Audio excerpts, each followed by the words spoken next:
Admittedly, I don't pursue carp that much. If they're around, I'll toss a fly at them. And as far as just going out and saying I'm going to go catch carp today, really don't do that much. Andrew, how do you know what's a good body of water for carp? And let's just say that you just moved into an area, you just began carp fishing. How do you know what's a good area, good body of water? Yeah, so the nice thing about carp is they're in almost any body of water. Everything from creeks to reservoirs to even, cattle ponds and retaining ponds at shopping malls. So you can find them in just about anywhere, which is nice. My kind of favorite areas to look are any creek that typically dumps into a reservoir or a lake will kind of make a big sediment fan a lot of times. And those are great areas to find because most of our reservoirs have a ton of them, or any little flooded cove that stays pretty shallow. And the way I typically find those, growing up, I knew where they were on my local lake, but since I've moved to Nashville, I've had to find new ones. And Apple Maps using the satellite function is really good because you can kind of, once you start poking around, you can kind of tell how deep something is. You can also, with the satellite function, see a lot of that sediment fan. So you can use that function to really scope out stuff before you drive, 30 minutes, an hour, 2 hours to go check something out. Kind of just looking for that shallow backwater kind of stuff. I'm just sitting here going in my mind of, okay, I know exactly what you're talking about. Yeah. On the way to one of the rivers that I fish, there's a spot I cross over a bridge that it'll be the perfect spot. And then there's another place that's down around Nickajack Lake. Yeah. There's a big cove there right off the interstate. And I keep Yep. thinking, man, I need to get a flats boat and go in there. When you're going over 24, Mhm. yeah, that cove on the left if you're going into Chattanooga. Yes, that's the I haven't one. fished it yet, but that's one. Just looking at it, you're like, they got to be in there. Yes, yes, especially certain times of the year.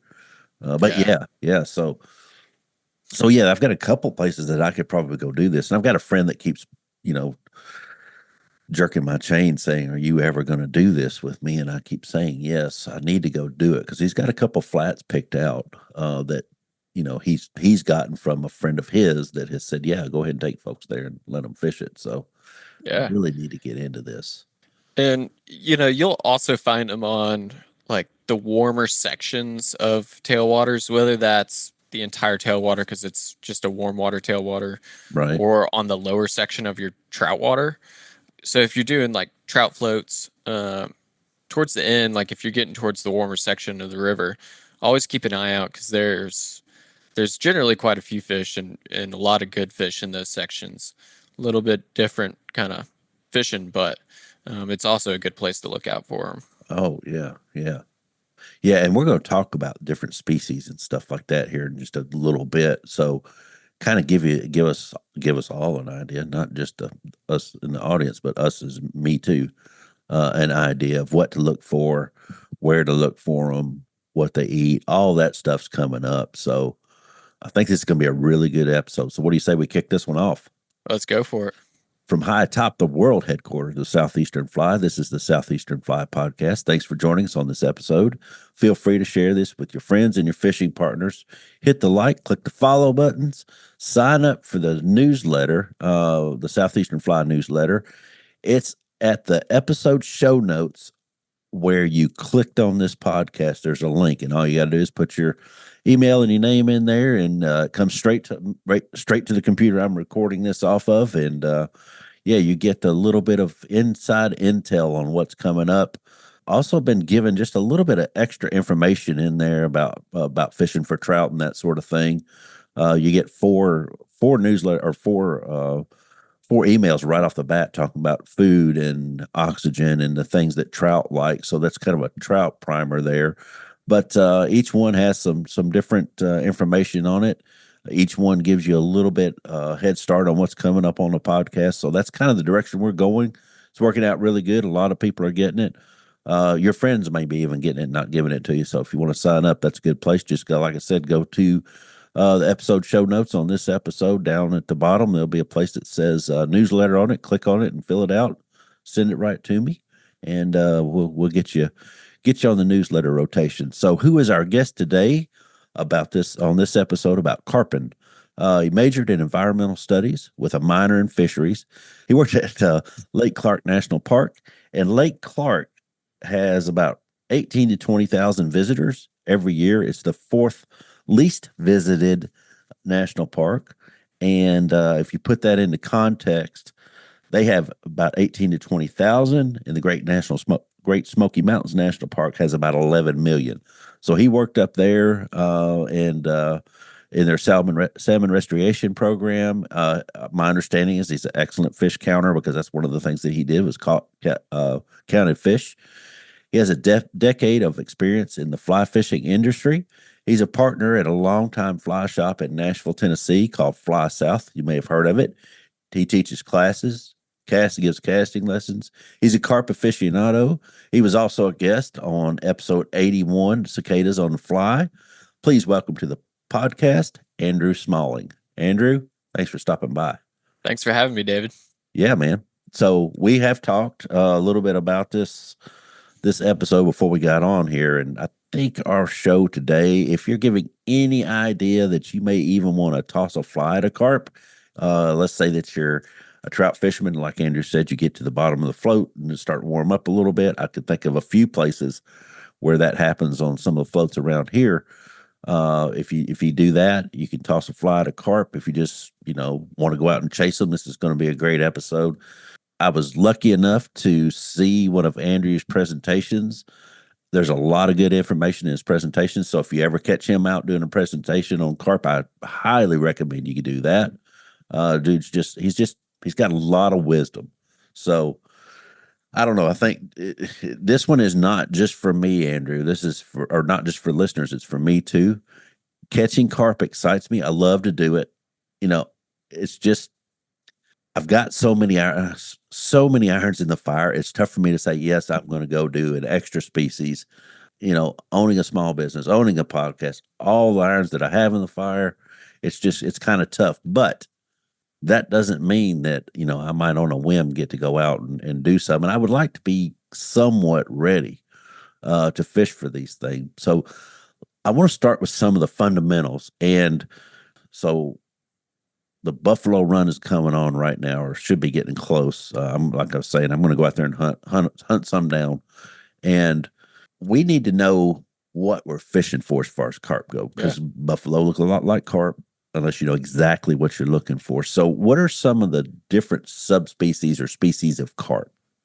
Yeah, so we'll start with common carp. And so that's your big overarching branch. And you'll have some subspecies in there. So you'll see mirror carp, which look like a common carp. They kind of have some leathery skin on them and these big kind of scales that come in patches.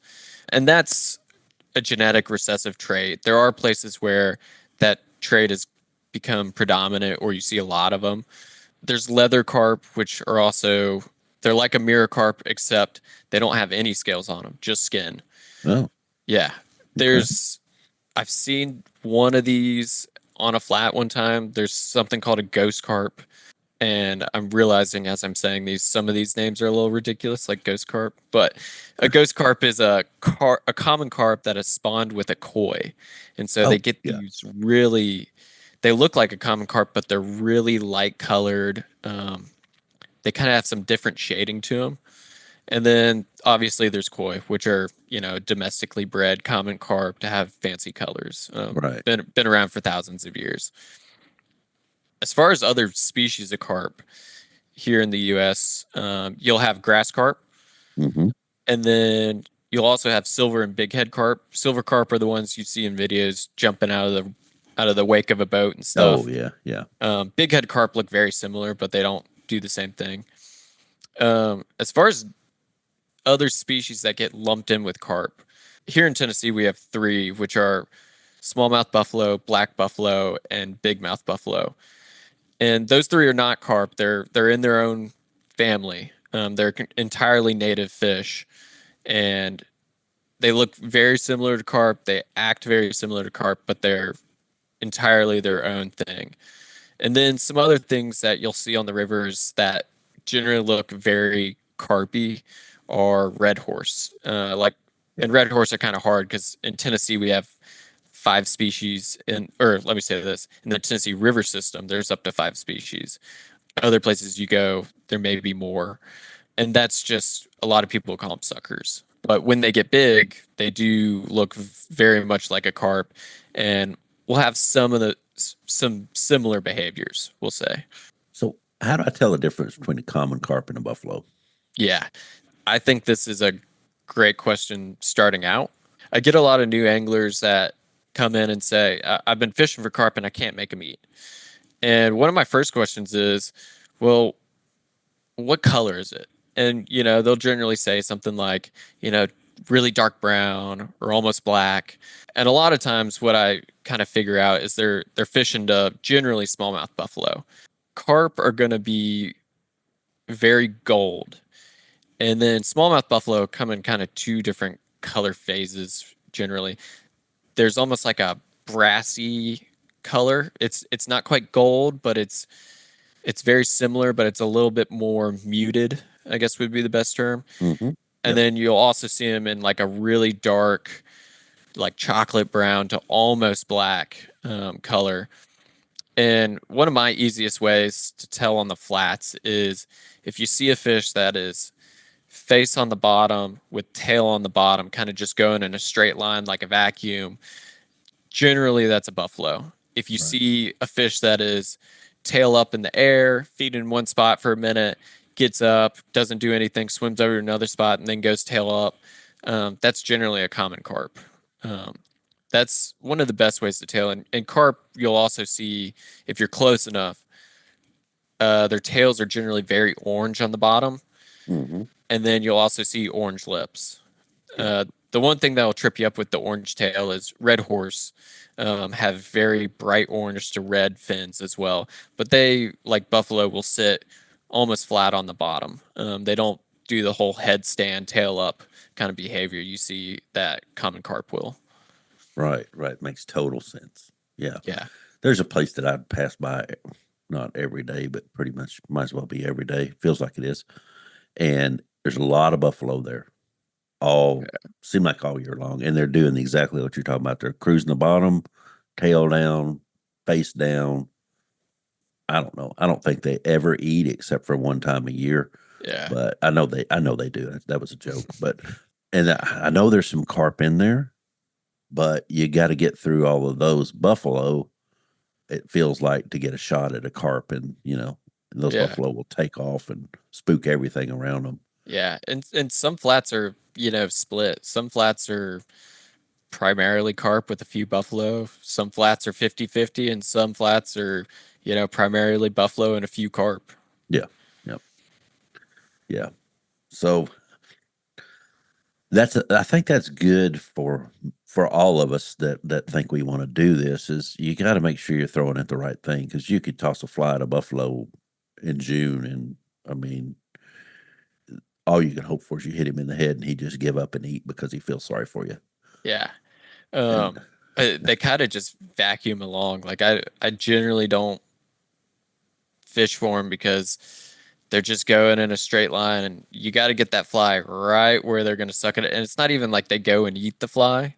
I've never seen one move its head to go eat one. yeah, It's like that fly happened to be in the patch of mud they sucked up. that's exactly right. Yeah. Yes, yes. So you got to be.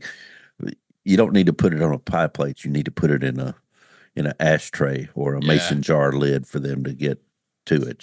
So yeah, we got to make sure we're throwing at the right thing, because that's important. So good answer. I think that might. I know it helps me, but I think it'll help a lot of other folks that Yeah. want to chase these things, and when they get a chance to. I guess probably one of the first places I ever really started paying attention to carp, and this is before I was really fly fishing a lot. I was fly fishing for trout some, but I mean, I hadn't branched out to other species. Was And for those that live in Chattanooga, you'll know exactly where I'm talking about. There's an amusement park just across the Georgia line. It's called Lake Winnepesaukah. It's an amusement park, and it's around this little lake, smaller lake. They've got rides, paddle boats. They've got the tram that goes over top that you sit in, and when you go there, there's one strip there where all of the vendors are with all the food. And those fish, when I would sit there, would eat anything that came out of those vendors. If the vendor sold popcorn, you could throw a piece of popcorn on there. Boom, they'd be on it. Cotton candy, boom, they'd be on it. Throw a peanut in, they'd eat it. Whatever those vendors sold, those carp would eat. And on this podcast, we do like to talk about food, but food for us and food sources for the species we're chasing are maybe a little bit different in most cases. In that case, it wasn't. But what do you think are some of the main food sources for carp? Yeah, so that'll kind of vary based on where the fish is living because they're very opportunistic. Just generally, they're eating things like aquatic worms, other fish eggs, aquatic plants, mussels and clams and snails, crayfish in other places, and even like aquatic insects, big or small. And I'm talking, everything from a helgramite all the way down to a caddis pupa. So Mm, they'll really take advantage of whatever they got. okay. It's not only the carp flies that we see on YouTube Yeah. and the internet, which you don't really know if those work or not. Some of those are just somebody that's like, wow, I think this will work on a carp and it looks really good to all of us. Versus that one that somebody's really taking the time to find out what that carp's eating and then Yeah. ties a fly like it. Interesting. What about one of the things that goes with carp is crayfish? Is that something? Is that a thing? Yeah. So in that's typically more in freestone streams and maybe bigger tailwaters where Uh you huh. have good populations of crayfish. There's several places I can think off the bat where I would say it's probably the primary food for these fish. I've even there was a mud bank on a river and it had all these crayfish holes and I watched a fish and they would swim up to it and then dig their head in real hard and do a puff of mud and then they back out and go to the next hole and they're getting in there and trying to suck out crayfish. Oh, So they're smart fish. But when you get onto the flats, a lot of these flats and creek mouths and stuff are kind of pluff mud, and so it's not great habitat for crayfish. But you have all sorts of other things in there, like aquatic insects and aquatic worms, and even terrestrial worms. And that's where most of what they're eating in there. okay. All right. What about bread flies? You got bread flies? Oh, that's Or is as that much a, as I regret to admit it. That's how I started carp fishing. I knew it. Yeah, there was a. I'll tell this story and then I'll explain later. But there's a little park I could ride my bike to. I've got a picture of me holding a carp with a fly rod when I was, I don't know, 12, 13, 14, bowl cut and everything. But I used to ride my bike down to this park and save up, old bread through the weeks and chum them in. And, you can definitely catch them that way. They're smarter than you would think. Like if the bread doesn't feel right on their lips, they'll kind of stop and blow out of there. So I tied a lot of, white foam and poly yarn flies, but they were very particular about even that. Even once you got them really feeding and going. So yeah, I've done that. But once you catch a fish on the flats, I don't think I've done it since. Yeah, right. It's a completely different thing. Yeah, that's a rush, isn't it? Yeah, Almost like a redfish, but there and you and I talked, there's some differences there. And yeah, we're going to get into some of that too, of time flies and some of the differences and what you want to use on different circumstances and different bodies of water. And I've honestly been on the vise all winter and most of this spring, tying for some guiding stuff this year, but also for a couple of fly tying demos that I've been doing. I got a couple of saltwater trips coming up, and then I've got about 10 or 12 musky flies over here that I've been smaller ones, not the huge, not 18 inches or anything, but still takes some time Yeah. for large trout and muskie as well. So, but I haven't tied anything for carp. So not that I can remember over there anyway. Um, yeah, I don't think I've tied anything for carp this winter. Now I did last year, but I gave them to a friend. So since I'm probably going to start doing this, well, heck, this is a great time for me to just say, let's talk about building flies and what are some of the best patterns and materials and hooks, Yeah. and any tips that you can give us to make the fish respond better to whatever technique you're talking about.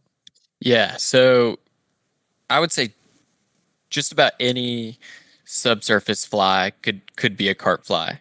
I think the first carp I caught on a flat was on a brown and olive woolly bugger, and then the day I really got hooked, I was using I think it was a size 10 stonefly nymph.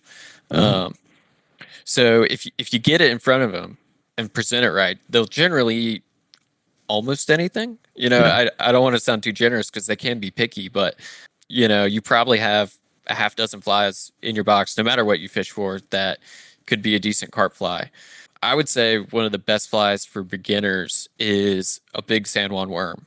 Just tie it 2 to 3 times bigger than you would for trout, and that fly with a mini dumbbell eye or a bead chain eye or maybe a tungsten bead really helped me get better, because the hard part in carp fishing, it's all sight fishing, and you can watch them go down and eat off the bottom, but sometimes you don't know if they picked up your fly. So fishing like a red sandworm worm or a pink sandworm worm really helps, because you can watch that fish suck up that fly. Because you're not gonna, if you feel the bite, you've already kind of messed up. They're Hmm. gonna feel that tension and either blow out of there or spit it out or something like that, um, or you won't catch them in the mouth right.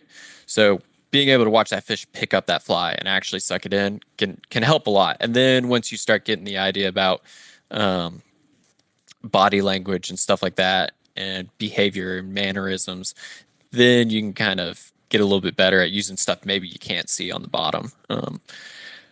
As far as like flies, that if you're not tying, there's several good patterns you can go by. Like Whitlock's crayfish can be a good one on the rivers. Some of my favorites starting out were like Whitlock's red fox squirrel nymph, woolly buggers in the right size and color, pine squirrel leeches. Umpqua makes a fly called Barry's carp nymph, and that's a really good one. So any of those you can typically find in fly shops, and they're pretty good. Are you fishing those under an indicator or straight to it, or how are you doing that? Just straight to it. Straight to them. Okay. Yeah, Just like you would a redfish, then only a different type of fly. yeah, and like my technique that I tell everybody starting out, because I've taken a lot of buddies carp fishing, and a lot of people have the idea of like bonefish or redfish in their mind, which they're not too dissimilar, but Yeah. these fish, I call it the dinner plate. Basically, if you put your arms out in front of you in a circle, Hmm. you got to land it within that. So Oh, okay. you know you've got 2 feet of visibility in front of that fish. Any farther away than that, generally they might not see it or just won't care about whatever it is falling through the water. Any closer than maybe 6 inches, it's gonna be right in their face and freak them out.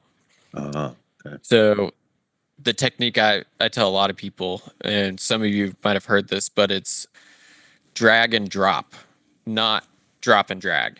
So, and the difference there is what I'll do is if I see a fish, make sure I figure out which way it's heading, which sometimes in murky water can be harder than you think. But figure out which is the front end, and I'll cast past the fish several feet and in front of the fish several feet. Uh-huh. And then what I'll do is instead of stripping right away, I will take that rod tip and pull that fly slowly across the top of the water where I can see it, and then drop it, and then go completely slack, drop it on that dinner plate, and just go completely Wow. slack. Yeah. I see a lot of guys that they do the drop and drag. So they'll make their cast in front of the fish, let it sink to the bottom, and then they'll start stripping it along the bottom. The problem with that is a lot of times just that little bit of movement in front of their face freaks them out.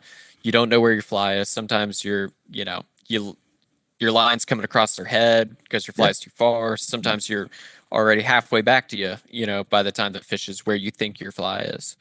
So that drag and drop is really good. And I think a lot of times that drop is what gets them. As long as it's not too fast, they see something go straight to the bottom, and they're like, "Oh, maybe that's a bug or a crayfish or whatever I scared off the bottom, by swimming by. Let me go pick that up." Mhm. Oh, So makes total sense. yeah, I think that would work on redfish, honestly. yeah, I mean, if they didn't um, eat it on the first plop. yeah. It's a very effective way to fish a lot of fish when the scenario is right. So, what do you do about weight? That's been one of the things that I've always wondered. Do you want something that deeper the water, the more weight I feel like you need to get it down. But if the water's too deep, then you really can't see what's going on a lot of times. So, what do you do about weight? Yeah, so weight is, in my opinion, probably the most critical part because you got to have something heavy enough to sink down to them, but you can't have anything too heavy to where it's going to make a plop or honestly drop too fast. Like I've fished flies where I've just maybe gone a little overboard on the weight, and if it rockets to the bottom in front of them, a lot of times that spooks them. They'll move on. So, kind of my system for a lot of weight is plain lead dumbbells in size mini, extra small, or small. Small is about as big as I go. Typically, it's extra small or mini, and Okay. brass eyes are a good substitute in small or medium because they're a little bit lighter per size. Um, Bead chain occasionally. That kind of depends on the fishery you're fishing. Maybe real skinny water, Yeah. which you will see, but a lot of times where I'm finding fish, bead chain is maybe a little bit too light. Maybe a medium to a large bead chain might do the trick. Right. Um, yeah, and Think- generally stuff dumbbell oriented, just to keep that hook off the bottom. Yeah. Right. Yeah. It seems to me like I'm seeing them, and I'm in the river, so seeing them on a flat. It's generally going to be generally 2 to 3 feet, maybe Yeah, most. And I don't know. Maybe I'm just not looking anywhere else. I know where I kind of know where they are, so I kind of look there. And I don't yeah. pay as much attention to some of the other areas. But I think I'll start because I know that they're around and I know that they're fun. Hmm. And people like catching different things. I know I do.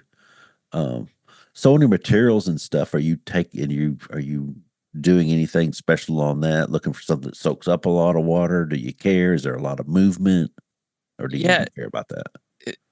not so much that. Like, I typically in my carp stuff like to stay with more natural stuff, both in colors and materials. Uh huh. So I use, hare's ear dubbing, SLF, which I know stands for synthetic living fiber, but they mix a lot of natural stuff in SLF.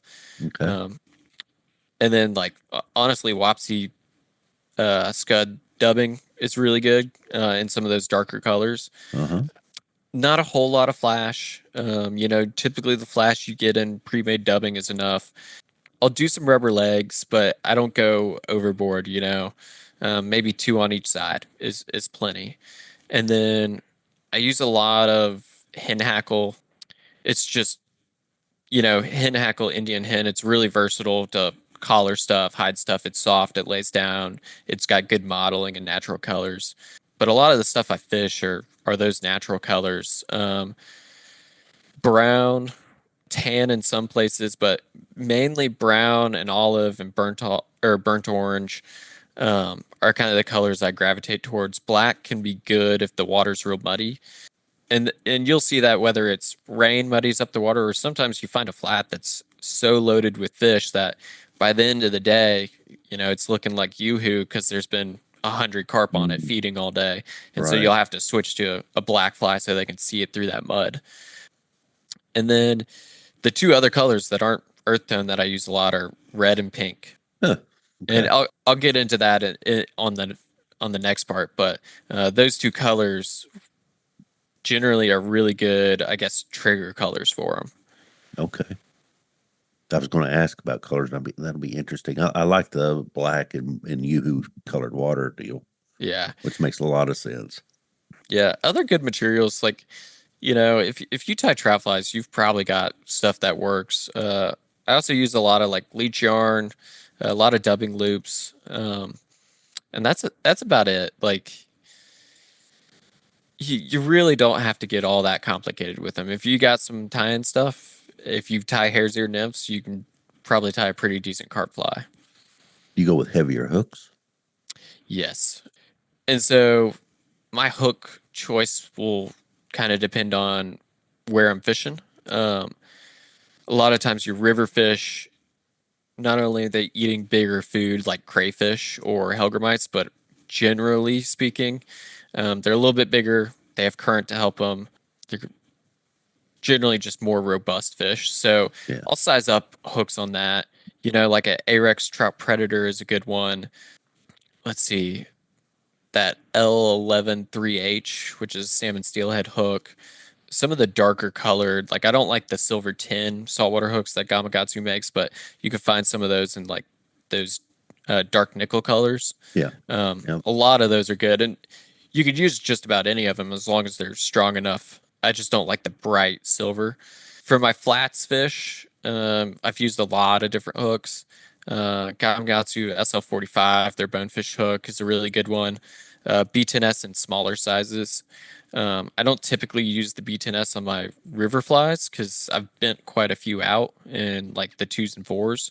Uh-huh. Um, and then Gamakatsu makes a carp specialty hook in a couple of different varieties. They make one in a scud version and then one in a extra wide gap version. Those hooks are probably some of my favorites now because they suit dumbbell eyes really well and a lot of different types of patterns. They're really strong. They're sharp.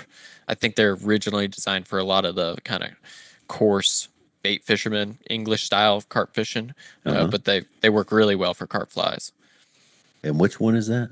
Gamakatsu G Carp Specialist hooks. It's Gamakatsu. Yeah, I think there's four different models. Okay. Yeah. Interesting. I think that now you've got a carp specialty hook. Yeah. 5, 10 years ago, probably not. But as more and more people start fishing for them, I think Yeah. over here in the States, that is. Yeah. I mean, Dale Hollow now has a reputation for being a popular destination for like that coarse English style fishing, where you launch out dough balls and you make maggot balls and stuff like that. You have the rod alarms. Dale Hollow's kind of got a little thing going on with people traveling to go fish it. Did not know that. Yeah. Huh. I know overseas that carp are, people do fishing probably more or started earlier maybe than we have, but in some areas. So that's interesting that the Dale Hollow's got that going on. Huh. Yeah. Good to know. Good to know. There are some flats up there. People think that's a super deep lake, but there are some flats up there. You gotta hunt Yeah. them down. And by flats, you mean sunken islands, Yes, flooded exactly. islands. That's Yeah. exactly what they are. Yeah, some of them Yeah. are that. Yeah, exactly. Um, so I've got my favorite species or favorite flies for a lot of species. Like my tarpon brown trout fly, I really like it for browns. It sucks for tarpon, I guess. No, but I've got my favorite nymphs and my favorite dries, my favorite terrestrials. And some of those flies work for all different species, like the tarpon trout fly or tarpon brown trout fly really works for more than just tarpon and brown trout. I'm just kind of kidding there, but carp, I really don't have a favorite yet, but I'm probably going to get one. Yeah. But so what would you say is your favorite fly to fish for carp and why? So for my flats fishing, um, my favorite fly is probably John Montana's carp hybrid. And this fly tied on a good carp hook, it's got a set of dumbbell eyes. Just back from that, there's a hen hackle. The original was done with a peacock curl body and then just a red chenille tail poking out the back. And now I don't fish that style, but I've kind of used that as a platform for kind of my favorite carp fly in that it's very versatile when you're tying. And so for smaller, skinnier water, you can size down to mini dumbbells or even bead chain and do just a, San Juan worm material for the tail. Uh-huh. And then if you get to muddier water or maybe fish that need something bigger to even, decide to go after, you can step it up and just do a short mop tail and then do the same thing. And so it's really versatile in that you can change the tail color, the body color, and then you can change your weight depending on your fishery. And you'll find, my favorite style of that fly in Knoxville, I found on one of my favorite flats here in Nashville, really doesn't fish all that well. The fish need something a little bit bigger for them to even take notice. Huh. Whereas the one I'm fishing here, if I threw it at a fish in Knoxville, they'd eat it, but probably 7 times out of 10, I'd probably spook them before they ever got to go eat it. So do you think maybe that's a food difference in the water, Yeah, possibly? probably clarity and food would be my guess. It could be something as that we don't even think about, such as predation, whether it's bow fishermen or blue herons. Maybe they're a Yeah, little bit more wary because of that predation, and so yeah, you need something smaller and lighter. yeah. That's one thing I've never understood is bow fishing. Yeah. And I'm not going to get into that. I I was just about to don't say, do you want to understand start it. episode number 2 right now? Because Yeah, we could do a whole podcast on that. yeah. I just don't understand it. And Yeah.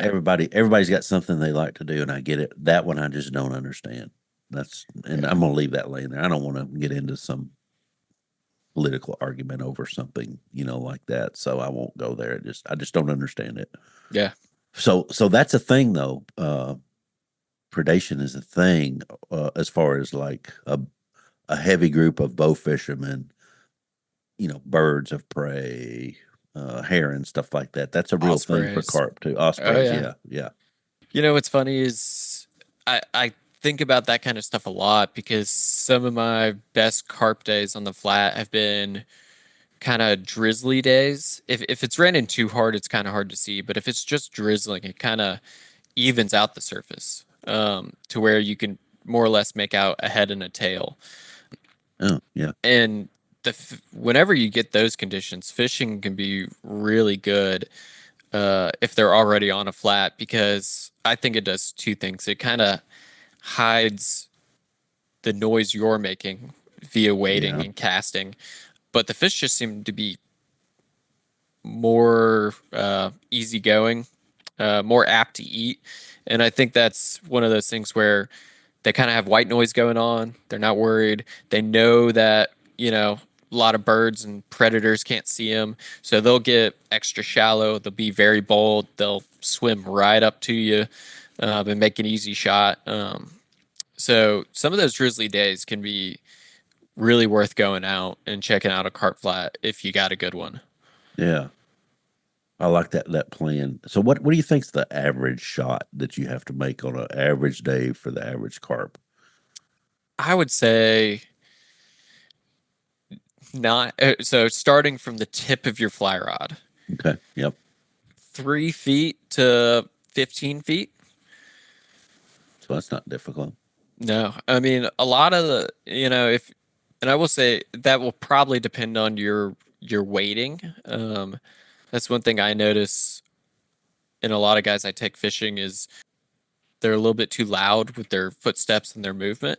Yeah. Like I'm picking my foot up and just slowly skating it across the bottom of the bud and then very gently setting it back down. You should be in all essence silent to yourself in waiting. And I do a lot of standing, almost like you're bow hunting or something. I'll Yeah. get to a spot where I've seen fish come in and out of, or looks like they should be there, and I'll just stand there. And more often than not, a fish will roll through and come by you.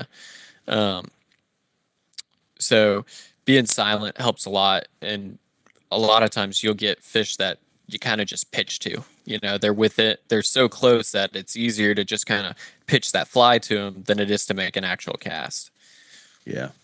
I saw a video Beaver Island in Yeah. Michigan, and Lake Michigan was very high this particular day, and they were up in the weeds, and that's what they were doing. They were like at the tip of the rod, just maybe had a foot and a half of fly line out in a long leader, and just like trying to. It's almost like a putt, like I Yeah. just need to get it, not quite a chip shot even. It was just kind of like I just need to get it over there. And they didn't catch a bunch of carp, but they caught some doing that. And I thought that's interesting that they could get that fish, which we all know is so spooky, to do that. But they were also waiting, and it's sandy up there and all that, so it's Yeah. a little bit different. But and they were using the weeds and stuff that were, they're up in the weeds eating. So they were using the weeds to wade, and stay behind them, and they kind of had their own little thing going there. And I thought this is very. I would love to go up there and do that. Yeah. It's a So it's an awesome fishery. This kind of brought to mind like in this fishing, like I would say your leader setup is pretty standard but uh-huh. important. Uh, a lot of times my favorite is take a 7.5 foot 0x trout leader because I want something stout, but I also want something supple enough to be able to make delicate cast and 7.5 foot leader. Because then, in my opinion, what's really important is fluorocarbon tippet. And most of the time, I'm fishing between 0x and 2x. My kind of standard is 0x. I don't. If you're fishing fluorocarbon, I don't notice the need to drop down all that often. Yeah. But then you always have that clear section going to the fish, and I like 0x because typically I'm fishing a 6 weight on the flats, a 7 weight in the rivers. But with 0x at 15 pounds to 16 and a half, I can stop a fish and keep it out of a log jam or a down tree or Mhm. a shopping cart on the bottom of the flat and, Exactly. and turn that fish. Or if they go in it, I can put my rod to the bottom and pull them back out. Yeah. Um, if you go much heavier than that, it's probably going to be too big of diameter and you might run into rod breakage. So Yeah. if all you have is a 5 weight, go with 2x. You'll definitely still catch fish and land them. Yeah. Just fight off. Make sure you're fighting off the butt is all. Yeah. Definitely want to do that. You don't want to Yeah. have the rod over your head and have the fish down at your feet, because that will end up if it's big enough, in a bad situation. That's for sure. Yeah. But it can be done. Oh yeah. Don't think you can't. Yeah. I've caught fish on 4 weight glass rods. Yeah. Yeah. Yeah. Well, that sounds like fun. It, yes and no. um, you got to have a wide open space to let them run, and Yeah. then it Yeah. becomes work. Yeah. And you were on it was you and David Knapp on the show, on the cicada episode together, wasn't it? I Yeah. believe. Yeah.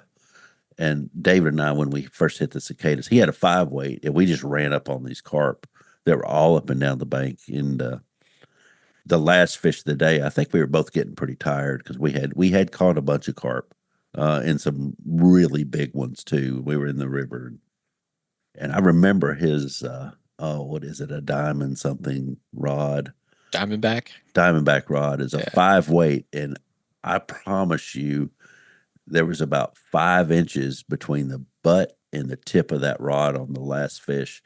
And I said, dude, you are going to break that rod. And he said, I don't care. I just want to see if, I want to see if it'll do it. And it did. And I mean, but Yeah. he caught these 30-inch fish, 25, 30-inch fish, carp on that 5 weight all afternoon. So Yeah. it can be done. Don't think that you have to. Now, I'm not against going and buying new rods. Trust me. According to my wife, I'm not. Yeah. And according to her, there's a lot that just kind of hang around out on pegs. But anyway, I'm not against going and buying new stuff for a new pursuit at all. I'm not saying that at all. Um, but if you don't want to have to do it, take what you've got and make it adapt.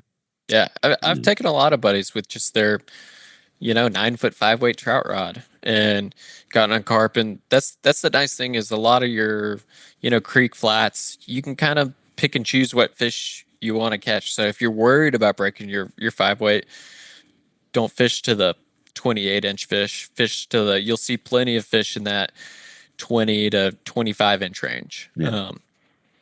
And so, yeah, my typical rod is a 9 foot 6 weight. It's got soft enough tip to make close in cast. It's got enough backbone to, deliver the goods. Yeah. Right. Yep. Yeah. A 6 weight rod is just an all around good rod for just about anything you want to do in freshwater. Yeah. You could do a ton. So, Smokies. It actually works in the Smokies too. Yeah. Honestly, I mean, I've had a 5 weight up there, and everybody thought I was crazy, but 9 foot 5 weight. This was before we had 11 foot rods. Yeah. You might Well, relocate some rainbows to the woods, but yes, yeah, you got to be careful of the hook set, and there's a lot of things that can go wrong if you're not. I just want to know who would not cast that 28-inch fish that you yeah, just mentioned. I mean, I can't see me not casting that fish. I don't care if I've got a 2 weight. I'm yeah. I'm gonna want to see. Can I do And this? oh yeah, and what's funny is it'll depend on the fish. I mean, some fish will take you for a ride. Get up. I've seen the last couple of wraps in my backing before, and I've Yeah, had fish that are really strong, but they don't run. Like they want to fight, but they don't really go very far. yeah, So I mean, go for the 28-inch fish. absolutely every time. And then hopefully your rod has a warranty on it. Yeah. That's what warranties are for. Yeah. Not all for car doors and ceiling fans. Trust me. Um, so I think we kind of covered pretty much everything that I want to think about. We've got flies, we've got rods, we've got flats, we've got rivers, ponds. I Yeah. know there's a couple ponds in Nashville that have some carp in them. I know there's some ponds here in Murfreesboro that have them. Just about every city or town has a Yeah. pond with some carp in it. You just got to make sure they're carp. I mean, that seems to be, to me, that's the biggest, that's step one. Make sure they're carp, not buffalo or something like that, or a red Yeah. horse like you were talking about. Then you can take and apply what we've talked about today. And we've talked about food for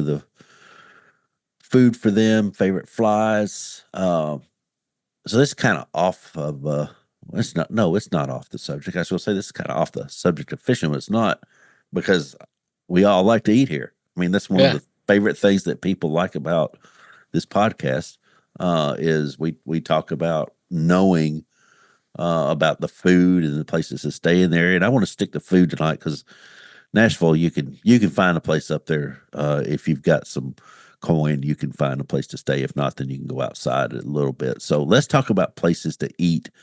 And I've got one of my most favorite restaurants is up there. But since we like to know about food, and we've got some folks that are just traveling through Nashville, summer visiting in and around Middle Tennessee, and we're going to need to eat. So tell us, what are some of your favorite places to grab a bite in Nashville? Yeah. So I would say one of my favorite restaurants I've been to is Butcher and the Bee. A lot of kind of farm to table stuff. Really good, great atmosphere, just good food. My two favorite kind of sandwich shops are either 615 Deli. They got a great menu, bunch of great sandwiches. I've heard good things about that place from Mitchell's, several oh people. yeah, it's well worth the stop. Yeah, Mitchell's Deli, which is right down the street from my house, has a great breakfast actually, and they also do really good sandwiches. It's a lot of times I'll stop by there and grab a sandwich on the way to the river. yeah, And then barbecue, peg leg porker. I'm not a dry rub rib guy, but their dry rub ribs are really good. okay, And then as far as typically I find myself ending up at like Beyond the Edge, which is a little kind of sports bar in East Nashville. And their wings are and like yeah, this is gonna also sound weird, but I don't like wings. But their wings I think about all the time. oh, I okay. mean, they're fantastic. Are they dry rub like too? Are they dry wings? Or are they They're all wet sauces. I think you can get a dry rub, but all the ones I've tried are wet wings. okay? They'll let you mix sauces. So Oh, okay. Well, that's yeah, good. That's a good thing. There's a place right down here that at the. I mean, I could walk there if I decided I wanted to, and they have a lemon pepper wing that is, oh, it is absolutely out of this world. It's more, it's not, real wet or anything. It's just holy Toledo, that's good. I mean, Uh, I will eat those. I'd eat those every day if my wife would let me. yeah, I mean, Uh, I would pick up some on my way home every day if I could. And it's probably and the crazy thing about it, it's probably one of my least favorite foods is wings. I don't know why. It's just I was never a wing guy, Yeah. but this place does me right. And where was you said Peg Leg Porker has dry rub Yeah, they've ribs? got Or yeah, and they've got good barbecue like pulled pork sandwiches, but yeah, their dry rub ribs are done really well. I like dry rub. I like to have control over what I'm a control freak. So I like, okay, I'm gonna dip this one. I How ain't much dipping the sauce? next one. Yeah, yeah. So that's I don't know. I got a lot of weird things going on. I think probably my favorite restaurant in Nashville, and it's a taco and tequila bar called Bakersfield, and Okay. it's fairly close to the arena down there. It's probably a 5 minute walk, maybe, but it's yeah. Jeff Snyder's group down there. Jeff fly fishes too. Yeah, he really a good. He's just a good dude, but his staff are second to none. I mean, when you walk in, I've never had a nothing but a pleasurable experience there. Just always good, and if Jeff's there, I mean, it's fun to talk fly fishing with him because he's pretty much as eat up with it as we are. So Yeah. that's that's always a good thing. But yeah, so I think we have this one question. We're starting to get to the end of this thing. So if you've suffered through this long, congratulations, because we're fixing to get a good story out of this. So we always ask this one question, and we've changed that from time to time, but I've kind of zeroed in on the one question that we kind of have to ask everybody, and everybody's answer is always going to be different because it's personal experience. But tell us about the carp that got away. Yeah. So when I read this question, I was trying to think of the one I've got one, but I was thinking back through kind of all the stuff I've seen on the flats. Because for a long time, it's carp fishing was all I did. I did some trout fishing, but I mean, man, I was going every day after school when the weather was right. Uh, and then, in the summers, every morning, wait till the afternoon, go every afternoon. And the things I've seen out there are honestly amazing. Like I said earlier, I've watched carp smash into a mud bank to get crayfish out. I've watched, one of the cool things is I was under a oak tree in the fall and they kind of dropped the lake and there's a bunch of carp in it, kind of milling around but not feeding. And then a squirrel would run through the tree and knock a bunch of acorns out, and those fish would go straight down to the bottom, eating acorns.